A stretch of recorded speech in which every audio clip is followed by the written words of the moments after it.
bagara. LAG sindikatuan betidanik langile guztien eskubideak defendatzea eta liburutegietan zerbitzu publiko duina eskaintzea gure helburu nagusiak izan dira. Izan ere, aspaldi aldarrikatu izan dugun liburutegien sarearen ikerketa egin ondoren, bai antolamenduan, bai ekipamenduan, hobetzeko puntuak ikusita hutsune batzuk ikusten ditugu. Ezin dira liburutegi txikiak ireki non ordutegia eta batzutan langile kopurua ez diren nahikoa. Zerbitzuaren kalitatea bermatzeko.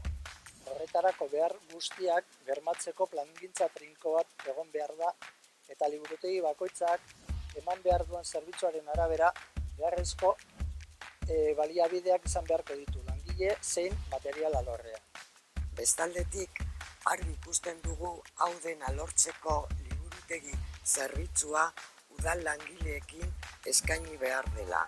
Eta puntu horretan, liburutegi auxiliarrek urteak daramatzagu gure lanpostuen balorazio berria eskatzen.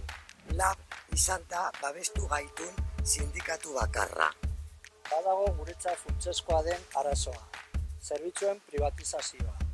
11 urte luze pasa dira biltegian genituen funtsak esku pribatuetan jarri zigutenetik.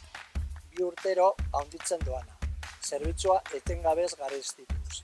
Uste dugu udalak baliabide propioa jarri beharko lituzkela tokia, hornikuntzak eta personala zerbitzu hori eman ahal izateko. Gastua baino inbertsio bezala ikusten baitu.